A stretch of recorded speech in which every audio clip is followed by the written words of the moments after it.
Hello friends, welcome to my channel. This is Amisa Kesari and today we will do question answers of class 7 chapter nutrition in plants. So the first question is, what are macronutrients and micronutrients?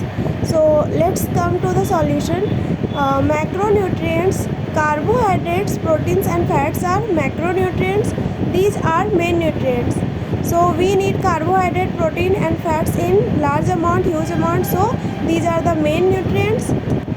Micronutrients, vitamins and minerals are micronutrients. These are required in a small amount. हमें vitamins और minerals की बहुत ही small amount में ज़रूरत होती है, इसीलिए हम इसे माइक्रोन्यूट्रिएंट्स बोलते हैं. एंड कार्बोहाइड्रेट, प्रोटीन्स और फैट्स की ज़्यादा ज़रूरत होती है, ये मेन न्यूट्रिएंट्स होते हैं, इसलिए इन्हें मैक्रोन्यूट्रिएंट्स कहते हैं. एंड नेक्स्ट क्वेश्चन है, describe the process of photosynthesis. So the process by which plants make their own food in the presence of sunlight, carbon dioxide, water, minerals and chlorophyll is known as photosynthesis. तो वो process, photosynthesis के process में क्या होता है, plants अपना भोजन खुद ही बनाते हैं. एंड फोटोसाइंथेसिस के लिए हमें sunlight, carbon dioxide, water, minerals और क्लोरोफिल की ज़रूरत होती है. What is the significance of photosynthesis. Photosynthesis का महत्व क्या है. Significance of photosynthesis are: through photosynthesis, solar energy is made available for different living beings. Sun is the only source of energy for the earth, and through photosynthesis, solar energy is made available for all living beings. The green pigment chlorophyll present in the plant's leaf captures the sun's energy and made it available for all living beings.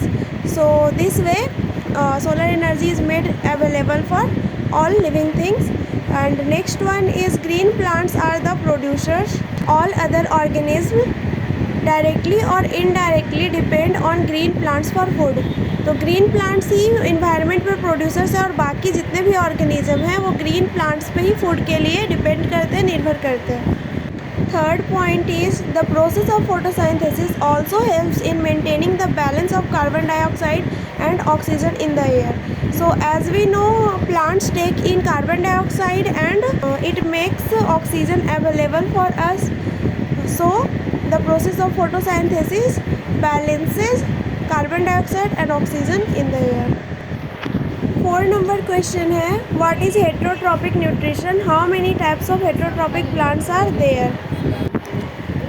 So the answer is, the mode of nutrition in which an organism takes food from another organism is called heterotrophic nutrition. तो nutrition का वो तरीका, पोषण का वो तरीका जिसमें एक ऑर्गेनिज्म किसी दूसरे ऑर्गेनिज्म से फूड को लेता है, उसे हेटरोट्रॉपिक न्यूट्रिशन कहते हैं, जो दूसरे ऑर्गेनिज्म पे डिपेंड करता है अपने फूड के लिए.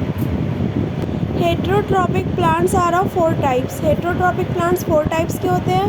फर्स्ट है parasitic plant, second saprophytic plants, third insectivorous plants and fourth है symbiotic plants. Question number 5 is, what is parasitic plant? Give an example.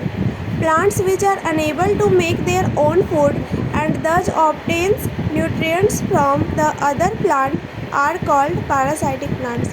वैसे प्लांट्स जो अपना भोजन खुद नहीं बना सकते और वो न्यूट्रिएंट्स को किसी दूसरे प्लांट से लेते हैं, उन्हें हम पैरासाइटिक प्लांट्स बोलते हैं. अ पैरासाइटिक प्लांट लिव्स ऑन और inside another living plant. Example कुस्कुटा या फिर जो भी पैरासाइटिक प्लांट्स होते हैं वो किसी दूसरे लिविंग प्लांट के रूट में या फिर उसी पे डिपेंड रहते हैं या फिर उसके रूट में पाए जाते हैं. Final question is, what are insectivorous plants? Explain in detail. There are plants that eat meat. This carnivorous plants trap living animals, usually insects. Such plants are called insectivorous plants.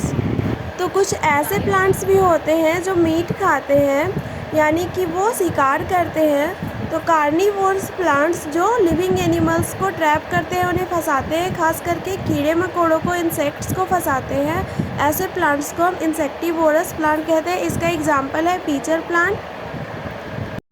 Pitcher plant जो होता है उसके lives here types में होते हैं जो कि downward झुके हुए होते हैं, और जब भी कोई इंसेक्ट उस पर आकर बैठता है तो वो लिड्स क्लोज हो जाते हैं, और फिर पीचर प्लांट के अंदर जो डाइजेस्टिव जूसेस होते हैं वो उसे पूरी तरह से डाइजेस्ट कर लेते हैं, यानी कि उस इंसेक्ट को किल कर देते हैं, उसे मार देते हैं और उससे अपनी नाइट्रोजन की रिक्वायरमेंट को फुलफ़िल करते हैं।